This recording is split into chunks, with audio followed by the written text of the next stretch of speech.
মধু ফুয়াদকে জড়িয়ে ধরে ঘুমিয়েছিল, কিন্তু যখন ওর ঘুম ভাঙলো দেখলো ফুয়াদ ওর কাছে নেই। ও ঘুম ঘুম চোখে চেয়ে দেখলো ফুয়াদ লাগেজ থেকে সে লাল ডায়েরিটা বের করে নিয়ে রুমের বাইরে চলে যাচ্ছে। মধু ফুয়াদকে বেরিয়ে যেতে দেখতে লাফ দিয়ে উঠে বসলো। ও চোখ ডলে বন্ধ দরজার দিকে তাকিয়ে আছে বিস্মিত নয়নে।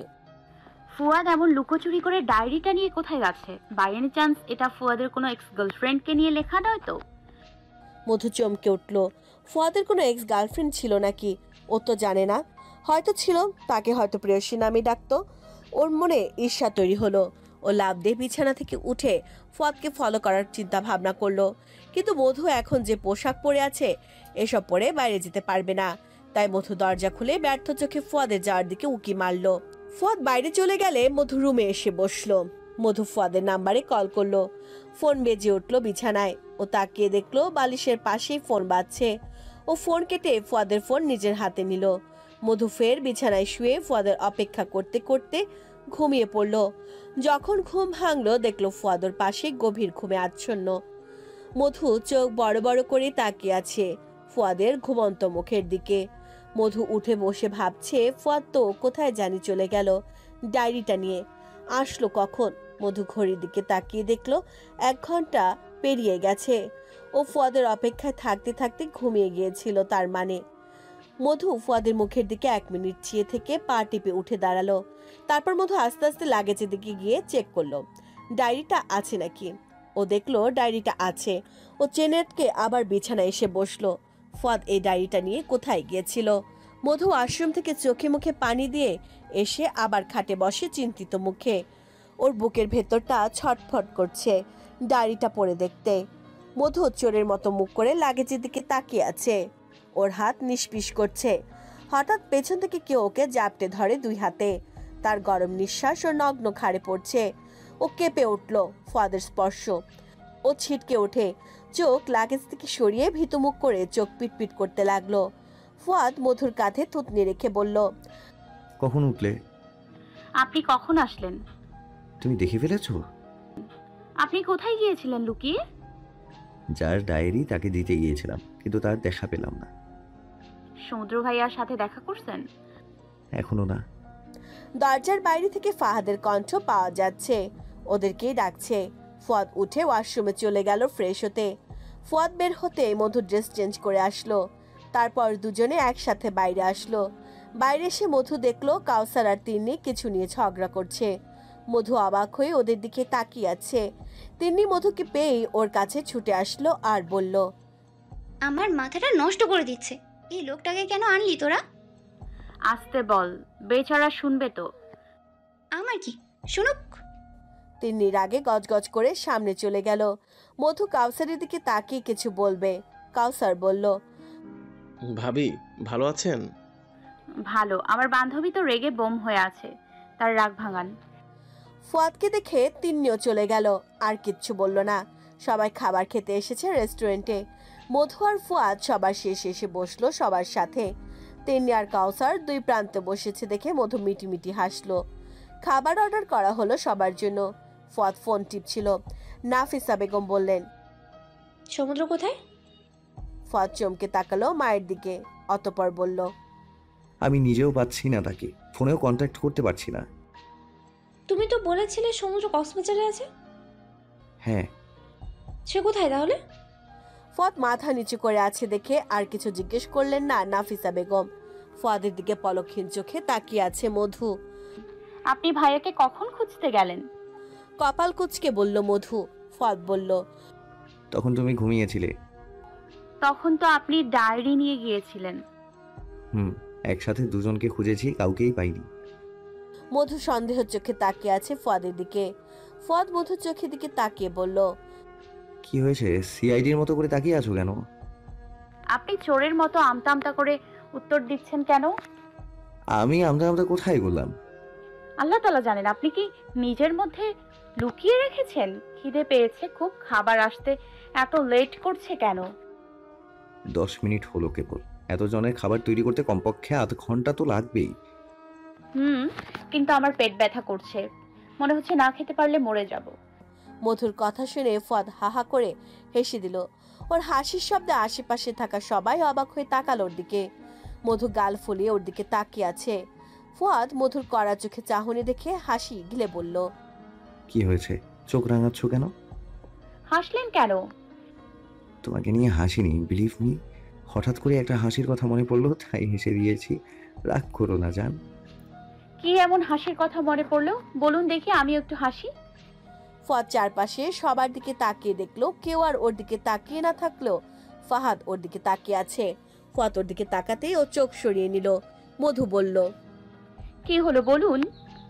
সরি, আমার ভুলে হাসি বেরিয়ে গেছে। এখন আর বকা দিও না, ছোট ভাই বোনদের সামনে মান সম্মান হারাতে চাই না। মধু কটমটিয়ে তাকিয়ে চোখ সরিয়ে নিল ফুয়াদের থেকে। খাবার আসলো 40 মিনিট পর। এত সময় মধু মাথার টেবিলে ঝুঁকিয়েছিল। ওর পেট ব্যথা করছে কেন জানি, এত খিদে পেয়েছে মনে হচ্ছে সবার খাবার ও একাই খেতে পারবে। কয়েকদিন ধরে ওর কাছে এমন লাগে, কিন্তু খেতে গেলে খাবার খুব অল্প খায়। খিদের ভাব যতটা হয় তার থেকে অনেক কম খাবারই খেতে পারে। এর অবশ্য আরেকটা কারণ আছে, ইদানিং মধু খিদে লাগলে বেশি সময় ওয়েট করতে পারে না। ওর মনে হয় অনেক বেশি খেতে পারবে, কিন্তু খেতে গেলে একটু খেলে আর খেতে পারে না। বমি বমি লাগে, মনে হয় আর খেলেই বমি হয়ে যাবে।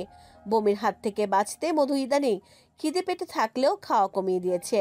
এমন অদ্ভুত রকমের খারাপ লাগা ওর আগে কখনো হয়নি। ফুয়াদও কিছু নিয়ে সবসময় চিন্তায় থাকে, তাই তাকেও নিজের খারাপ লাগাটা বলতে পারেনি।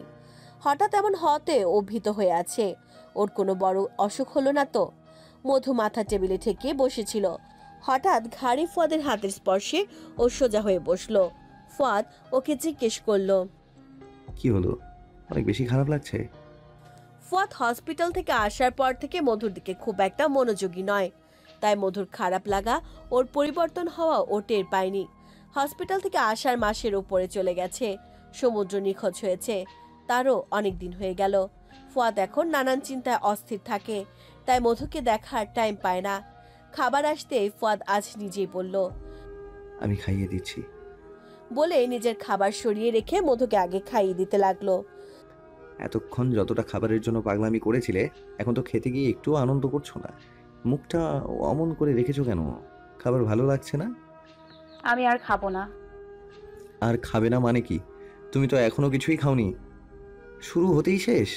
তোমার না খিদের জন্য পেট ব্যথা করছিল বললে, এখন খাওয়ার আগেই না বলছো? আর খেতে পারবো না, আমি বমি পাচ্ছে। মধু, বাচ্চাদের মতো বায়না করবে না, হাঁ করো। জোর করে ফুয়াদ মধুকে আরো 2 লোকমা দিল। মধু চোখ মুখ বিকৃত করে খাবারটা শেষ করে উঠে বলল, আমি এখানে থাকলে আপনি আরো জোর করে খাওয়াবেন, তার থেকে আমি চলে যাই রুমে, আপনি খেয়ে আইসেন। বলে মধু চলে গেল। ফুয়াদ বোকা চোখে মধুর যাওয়ার দিকে তাকিয়ে রইল। মধু রুমে ফিরে আসতে ও একজনকে বিছানায় বসে থাকতে দেখে। তাকে দেখে ওর চোখ চড়ক গাছ হয়ে যায়। মধু দেখে সমুদ্র পায়ের উপর পা তুলে বিছানায় বসে আছে।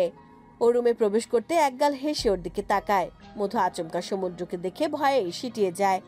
সমুদ্র মধুকে দেখেই বলে ওঠে, আরে মধু যে, কেমন আছো? আলহামদুলিল্লাহ। ভাইয়া আপনি এখানে? শুনলাম তোমরা সবাই নাকি আমাকে সারপ্রাইজ দিতে কক্সবাজার চলে এসেছো, তাই আমিও তোমাদের সারপ্রাইজ দিতে চলে এলাম। মধুর গলায় এখনো বমি আটকে আছে। ও ভেবেছিল রুমে এসে বমি করবে, কিন্তু সমুদ্রকে দেখে ও বমি করার কথা ভুলে গেছে। ও বিস্মিত কণ্ঠে সমুদ্রের সাথে কথা বলছে। ভাইয়া আপনি বসেন, আমি সবাইকে খবরটা দিয়ে আসি। বলেই মধু আবার পিছু ঘুরে আসতে যাবে। পেছনে থেকে সমুদ্র ওর হাত চেপে ধরে। মধু চমকে ওঠে। পিছু ঘুরতে সমুদ্র ওর হাত ছেড়ে বলে, সরি মধু, আসলে তোমার সাথে আমার কিছু ইম্পর্টেন্ট কথা ছিল, যদি শুনতে আর কি। জি বলেন। তুমি বসো, তারপর বলছি। মধু কাচুমাচু মুখ করে খাটের কোনায় বসলো। সমুদ্র দাঁড়িয়ে আছে। ও দাঁড়িয়ে কেমন জানি হাঁসফাঁস করছে। মধু একদৃষ্টিতে ওর দিকে তাকিয়ে আছে। ওর অস্বস্তিও অনুভব করতে পারছে। কি এমন বলবে যে সমুদ্র এমন করছে? সমুদ্র রুমের এ মাথা থেকে ও মাথা পর্যন্ত 2 বার পায়চারি করলো। তারপর সোজা হয়ে দাঁড়ালো মধুর সামনে। মধু সমুদ্রের চোখের দিকে তাকাতে কেঁপে উঠল। সমুদ্রের চোখের ভাষা হয়তো মধু বুঝে গেল 1 সেকেন্ডে। সমুদ্র কিছু বলতে মুখ খুলবে, এমন সময় মধু লাফ দিয়ে বসা থেকে দাঁড়িয়ে গেল আর সমুদ্রের কথায় বাধা পড়ল। মধু 2 হাতে মুখ চেপে ধরে দৌড় লাগালো ওয়াশরুমের দিকে। সমুদ্র পিছনে থেকে চেঁচিয়ে জিজ্ঞেস করলো। মধু, কি হলো তোমার? মধু কথা বলার মতো অবস্থাতে নেই, ও গলগলিয়ে বমি করছে। সমুদ্র মধুকে বমি করতে দেখে আর এগিয়ে গেল না। সবাই আসার আগে ও স্থান পরিবর্তন করলো। ফুয়াদ নিজেও বেশি খেতে পারলো না। মধুর চিন্তায় ওর খাওয়া চলে গেছে। ও কোনো রকম হালকা খেয়েই চলে আসলো বিল মিটিয়ে, আর সবাইকে আস্তে ধীরে খেয়ে আসতে বলল। ও রুমে এসে দেখলো বাথরুম থেকে মধুর আওয়াজ আসছে। ও বমি করে ভাসিয়ে দিচ্ছে। ও তাড়াতাড়ি দৌড়ে এসে মধুকে ধরে বলে, ও মাই গড, এত বমি করছো কেন? তোমার কি শরীর খারাপ? আমাকে কিছু বলনি কেন? মধু ক্লান্ত হয়ে ফুয়াদের কাঁধে মুখ গুজে বিড়বিড় করে। আধো আধো কণ্ঠে বলল, সমুদ্র ভাইয়া এখানে এসেছিল। হোয়াট? কখন? মধুকে জোর করেও ফুয়াদ হসপিটালে নিতে পারলো না। মধুর এক কথা, এক জায়গায় ঘুরতে এসেছি, এখন হসপিটালে গিয়ে আর মন খারাপ করতে চাই না, সবাইকে টেনশনেও ফেলতে চাই না। তাই ফুয়াদ রাগে শক্ত হয়ে বসে আছে। মধু শুয়ে ফুয়াদের রাগী মুখের দিকে তাকিয়ে মিটি মিটি হাসছে। মধু অনেক কষ্টে হাসি চেপে রাখলো। কখন না জানি হাসির শব্দ ফুয়াদের কানে চলে যায়। মধু নিজের হাসি নিয়ন্ত্রণ করে ফুয়াদকে ডাকলো। এই যে শুনছেন, একটু তাকান না আমার দিকে। আকুতি ভরা কণ্ঠে বলল মধু। ফুয়াদ আগের ন্যায়ই বসে আছে, তাকাচ্ছে না মধুর দিকে। রাগেও গজগজ করছে বসে। মধু ফুয়াদের বাহু ধরে টেনে বলল, এত রাগ করছেন কেন? আমার সত্যি তেমন কিছু হয়নি। গ্যাস্ট্রিকের জন্য হয়তো বমি হচ্ছে, গ্যাসের ট্যাবলেট খেলেই ঠিক হয়ে যাবে। ফুয়াদ তাও ওর দিকে তাকাচ্ছে না। মধু উঠে ফুয়াদের গলা জড়িয়ে ধরে বলল, আপনার কি আমার জন্য চিন্তা হচ্ছে, নাকি সমুদ্র ভাইয়া কারোর সাথে দেখা না করে চলে গেল তাই রাগ হচ্ছে? ভাইয়া তোমাকে কিছু বলেছে? বলতে চেয়েছিল, কিন্তু আমি শুনিনি। আমার কাছে অদ্ভুত লেগেছে, তার কথা শুনতে ইচ্ছে করেনি। আল্লাহ চাইনি আমি তার কথা শুনি। তখনই আমার বমি হয়ে গেছে আর কথা থেমে গেছে। ফুয়াদ মধুকে কাঁধ থেকে টেনে ওর মুখটা দুহাতের মুঠিতে নিয়ে বলল। কেমন অদ্ভুত লেগেছে? মধু ফুয়াদের চোখের দিকে তাকিয়ে থাকতে পারছে না। ওর কথা কি ফুয়াদ বিলিভ করবে? মধু বলো, আমি শুনতে চাই। আমি বলতে পারবো না, কিন্তু সমুদ্র ভাইয়ার কাছাকাছি থাকতে আমি আনইজি ফিল করি। তার তাকানো, তার চোখের দিকে তাকালে আমার ভালো লাগে না। তার মুখ থেকে আমি অমন কিছু শুনতে চাই না যেটা আমি ওনার চোখের ভাষায় পড়তে পারি। তোমার এখন ভালো লাগছে? হুম। তাহলে ওই লাগেজ থেকে লাল ডায়েরিটা নিয়ে আসো। মধু চমকে তাকালো ফুয়াদের দিকে। ফুয়াদ অন্যদিকে তাকিয়ে আছে। সত্যি আমি আনবো ওটা? হুম। মধু লাফ দিয়ে বিছানা থেকে নেমে ডায়েরিটা নিয়ে আসলো। ফুয়াদ মধুর হাত থেকে ডায়েরিটা নিল না, ওর দিকে তাকিয়ে বলল, মধু, তুমি চাইলে এই ডায়েরিটা পড়তে পারো। মধু অবিশ্বাস্য চোখে তাকিয়ে আছে ফুয়াদের দিকে। উত্তেজনায় ওর হাত পা কাঁপছে। ওদিন ফুয়াদ যে ধমক দিয়েছিল আজ নিচ থেকে পড়তে দিচ্ছে। ও বিস্মিত নয়নে ফুয়াদের দিকে তাকিয়ে বলে, আপনি না বললেন অন্যের পার্সোনাল কিছু পড়তে হয় না? হ্যাঁ বলেছিলাম, কিন্তু আমি চাই না তুমি তার মুখ থেকে কিছু শোনো। জানতে চাইলে এটা পড়েই জানো। মধু আর ফুয়াদের কথায় কান দিল না। ও ডায়েরিটা খুললো। প্রথম পেজে তাকাতেই ও চমকে উঠল। ওর ছবি আঁকা পেন্সিলের কালি দিয়ে। ও ঢোক গিলে তাকিয়ে আছে। ওর ছবি নিচে লেখা প্রেয়সী। মধু হতবিহ্বল চোখে তাকালো ফুয়াদের দিকে। ফুয়াদ মাথা নিচু করে বসে আছে। ওর মুখের ভঙ্গি দেখে মধু বুঝতে পারছে না মনের খবর। মধু কথা বলার জন্য ঠোঁট নাড়ানোর আগে ফুয়াদ বলল, কোনো প্রশ্ন করবে না, আগে এটা কমপ্লিট করো, উত্তর এখানেই আছে। মধু সব কথা গিলে পেজ উল্টালো। ওর বুকের ভেতরটা ধুকপুক করছে। এটা ফুয়াদের ডায়েরি না হলে তাহলে ওকে নিয়ে এই রোমাঞ্চিত ডায়েরি কে লিখেছে? আর এটা ফুয়াদ কোথায় পেল? এর জন্য বলে জার্নালিস্টের চোখে ফাঁকি দেওয়া কষ্টকর। ফুয়াদ এসব দেখে কি ওকে ভুল বুঝে ওর সাথে খারাপ আচরণ করছে? কিন্তু ও তো এসব কিছুই জানে না। মধু পরের পেজে দেখলো লেখা, মধু, তুমি আমার কাছে আমার হৃদয়ের প্রেয়সী। ভালোবেসে আমি তোমায় চেয়েছি। তোমাকে দেখলে আমার বুকের ভেতরটা কাঁপে। কাছে পাওয়ার জন্য পাগল হয়ে থাকি। মন চাই একটু ছুঁয়ে দেই, কিন্তু পারি না। তুমি যে আমার কাছে আমার হৃদয়ের প্রেয়সী, তোমার ভালোবাসা নিয়েই তোমাকে কাছে চাই। মধুর আর পড়তে মন চাইছে না।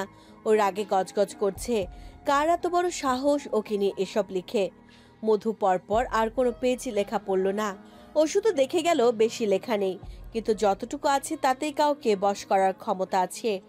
এত গভীর লেখা কেউ ওকে নিয়ে লিখেছে, সেটা ফুয়াদ দেখেছে। তার কেমন লেগেছে? নিজের ওয়াইফকে নিয়ে অন্য পুরুষের লেখা অনুভূতি তাকে কতটা কষ্ট দিয়েছে। মধুর রাগে মাথা খারাপ হয়ে গেল। এই লোকটাকে পেলে তাকে ও কি করতো নিজেও জানে না। লোকটা হয়তো ছবি আঁকায় ওস্তাদ। ওর বিভিন্ন রকমের ছবি এঁকে ভরিয়ে রেখেছে, আর নিচে লেখা আমার প্রেয়সী। দাঁতে দাঁত চেপে মধু সব পেজ হজম করতে পারলেও লাস্টের দিকে এসে আর সহ্য করতে পারল না, কারণ সমুদ্র আর ওর একটা ছবি আঁকা, তার নিচে লেখা মধু, তুমি শুধু সমুদ্রের প্রেয়সী। মধুর হাত মুখে চলে গেল। ও দু হাতে মুখ চেপে ধরে অবাক চোখে তাকালো ফুয়াদের দিকে। এমন কিছু ওর জন্য অপেক্ষা করছিল ও কল্পনাতেও ভাবেনি। ও ঢোক গিলল। ওর বুকের ভেতর হাতুড়ি পেটা হচ্ছে। যে ভয়টা পাচ্ছিল সেটাই হয়েছে। ফুয়াদ সব জেনে গেছে, কিন্তু কিভাবে? ফুয়াদ এখনো আগের ন্যায় বসে আছে। মধু ডায়েরি ছুঁড়ে ফেলে দিল, তারপর ফুয়াদের বাহু খামচে ধরে বলল, আপনি এটা কোথায় পেয়েছেন? ভাইয়ার রুমে। আপনি ভাইয়ার রুম সার্চ কেন করতে গেলেন? এসব বুঝলেন কিভাবে? আমি সেদিন থানায় গিয়ে ওই নার্সের সাথে দেখা করি। তার কাছ থেকে জানতে পারি সমুদ্র ভাইয়া তাকে টাকা দিয়ে আমাকে মারতে পাঠিয়েছিল। বলতে বলতে ফুয়াদের চোখের কোণায় পানি জমতে লাগলো। মধু বলল, আমি আগে থেকেই জানি এসব, কিন্তু আপনাকে বলতে পারিনি। আপনি অনেক বেশি ভালোবাসেন ভাইকে। আপনাকে আমি কষ্ট দিতে চাইনি, কিন্তু এসব অনেক পরে জেনেছি। যখন থেকে বুঝেছি তখন থেকে আমি সমুদ্র ভাইয়ার থেকে দূরত্ব বজায় রাখি। যে ভাই আমাকে কোলে পিঠে করে মানুষ করলো, আমার একটু আঘাত লাগলে ভাইয়া কেঁদে দিত জানো মধু, সেই ভাই আমাকে মারতে লোক পাঠিয়েছে। এটা আমি বিলিভ করতে পারিনি। আমি ভাইয়াকে খুঁজতে পাগল হয়ে গেলাম। তখন আমার সাথে দেখা করলো মিতুল। তার মাধ্যমে জানতে পারলাম আসল রহস্য। ভাইয়া, তোমার ভাই মিতুল, 3 জন মিলে আমাকে কিডন্যাপ করেছিল। কিন্তু আমি সমুদ্র ভাইয়ার নাম জানতে পারিনি, শুধু ওদের 2 জনের নাম জেনেছিলাম। মিতুল আমাকে জানালো সব, আর এটাও বলল সমুদ্র ভাইয়া এসব কেন করেছে। সে নাকি তোমাকে চায়, তোমার জন্য এত কিছু করেছে। আমি নিজের কানকেও বিলিভ করিনি। মিতুলকে থাপ্পড় মেরে চলে এসেছি। মিতুল বলেছিল প্রমাণ নাকি ভাইয়ার রুমেই আছে। আমি নিজের যন্ত্রণায় ছটফট করেছি, কাতরেছি। তোমাদের কাউকে আমি আমার যন্ত্রণা বলতে পারিনি। আমি নিজের মনকে শান্ত করতে ভাইয়ার রুম সার্চ করি, আর এই ডায়েরিটা পাই। বিলিভ করো মধু, এটা দেখে আমার মরে যেতে ইচ্ছে করেছে। ভাইয়া আমার দেহে মারতে না পারলেও আমার হৃদয়ে মেরে দিয়েছে। আমার নিজের ভাই আমাকে মারতে চায় একটা মেয়ের জন্য। মধু ফুয়াদকে বলার মতো কোনো শব্দ পেল না খুঁজে। ফুয়াদের মুখটার দিকে অপলক দৃষ্টিতে তাকিয়ে আছে। ফুয়াদের বাম চোখের কোণায় জল চিকচিক করছে। কতটা কষ্ট পেয়েছে ফুয়াদ সব জেনে। ফুয়াদ আবার বলল, ভাইয়া তোমাকে ভালোবাসে এটা জানার থেকেও যন্ত্রণা পেয়েছি সে আমাকে মারতে চায় এটা জানার পর। আপনাকে আমি কি বলে সান্ত্বনা দিব আমার জানা নেই। বলে মধু ফুয়াদের বাহু জড়িয়ে ধরে মাথা রাখলো। ফুয়াদ মধু একটা হাত নিজের হাতের মুঠোয় নিয়ে বলল, ভাইয়ার কি একবারও আমার জন্য বুক কেঁপে ওঠেনি? সে প্রতি পদে আমাকে মারতে চায়, অথচ ভাইয়া চাইলে আমি নিজেই তার জন্য এই জীবনটা শেষ করে দিতাম। সে কেন আমার সামনে আসছে না? সে ভয় পাচ্ছে আমাকে।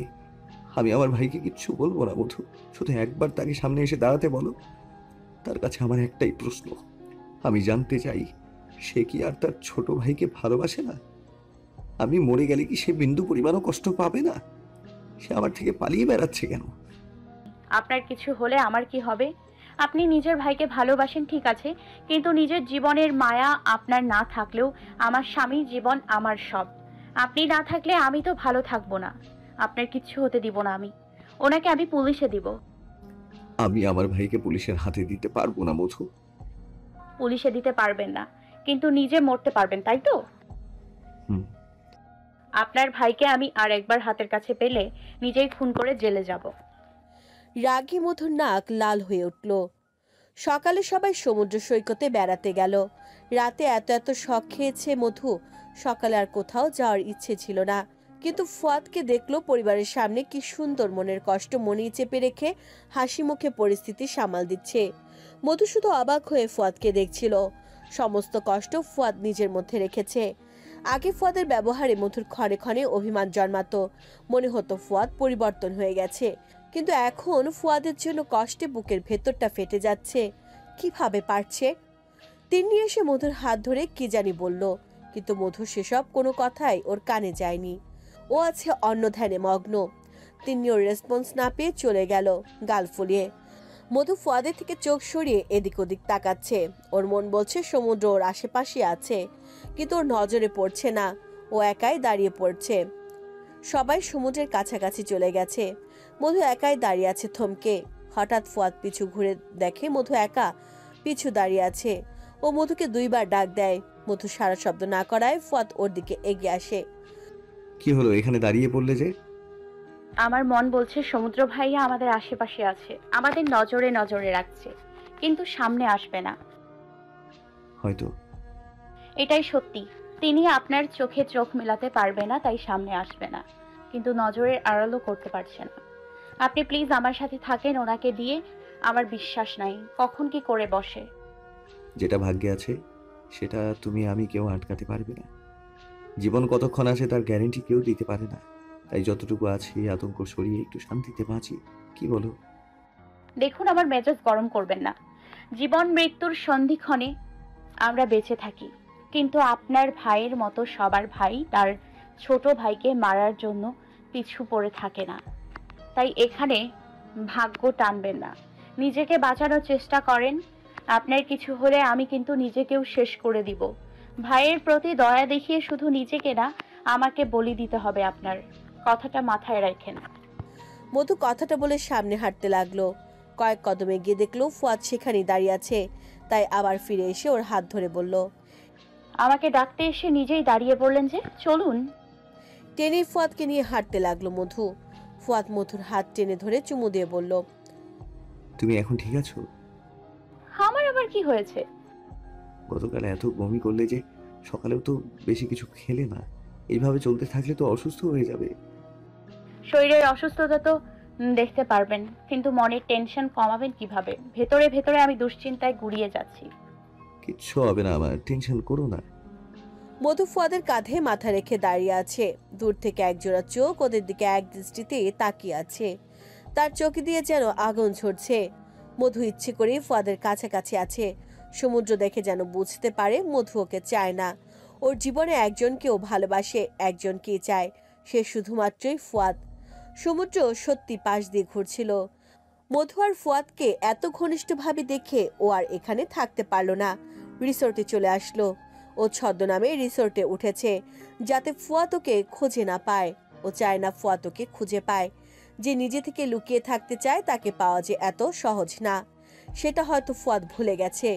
সমুদ্র বাসা থেকে পালিয়ে এসে সবার থেকে আড়ালে থাকছে শুধুমাত্র একটা কারণে, নিজের ভালোবাসার মানুষকেও ও আরেকজনের পাশে সহ্য করতে পারবে না, তাই লুকিয়ে আছে। ফুয়াদ যাতে সব জানতে পারে এজন্য সমুদ্র ইচ্ছে করে নিজের লেখা ডায়েরি পরে গিয়ে লুকিয়ে রেখে এসেছে, যাতে ফুয়াদের কাছে সব পরিষ্কার হয়।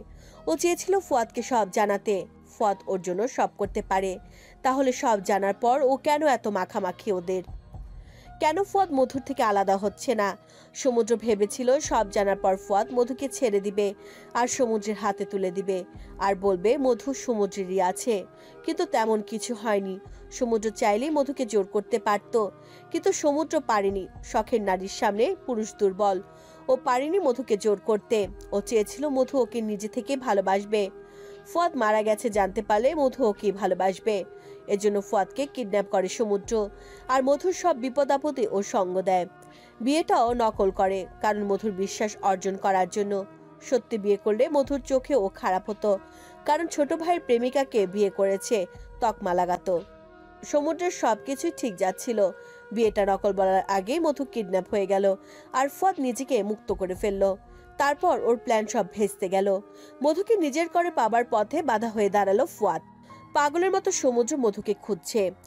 ও প্রথমে বুঝে গিয়েছিল ফুয়াদ পালিয়েছে, মানে মধু ওর সাথে, কিন্তু দুজনের কাউকে ও খুঁজে পায়নি। কোন গুহায় লুকিয়েছিল আল্লাহ তাআলা জানেন। যেদিন ওরা ফিরে আসলো, সমুদ্র ভেবেছিল মধুকে মিথ্যে বিয়ের কথা না বলে ওকে পাবার চেষ্টা করবে, কিন্তু যখন শুনে ফুয়াদ আর মধু বিয়ে করে একেবারে হানিমুন করে ফিরে এসেছে, তখন পায়ের তলা থেকে মাটি সরে যায়। দুজনকে একসঙ্গে আর এক মুহূর্ত দেখতে পারছিল না। বুকের ভেতরটা দুমড়ে মুচড়ে যাচ্ছিল। সেই প্রথম নিজের রক্তে আদরের ছোট ভাইকে ও আর সহ্য হচ্ছিল না। মাথায় খুন চেপে গিয়েছিল, মন চাইছিল খুন করে ফেলতে। অনেক কষ্টে নিজেকে শান্ত রেখেছিল। তারপর ওসব সহ্য করতে না পেরে পালিয়ে এসেছিল বাসা থেকে। যাকে নিজের করার স্বপ্ন দেখেছে তাকে কিভাবে ছোট ভাইয়ের সঙ্গে দেখবে ও? ওর চোখের সামনে ওরা রং ঢং করবে, ও কিভাবে তা সহ্য করবে? বিয়ের দিন কমিউনিটি সেন্টারে সমুদ্র ছিল। ওদের এত ভালোবাসা মাখামাখি ও সহ্য করতে পারছিল না। নিজেকে কন্ট্রোল করতে না পেরে একা ফুয়াদকে বাইরে পেয়ে কোনো দিকে না তাকিয়ে পেছন থেকে মাথায় আঘাত করে বসে।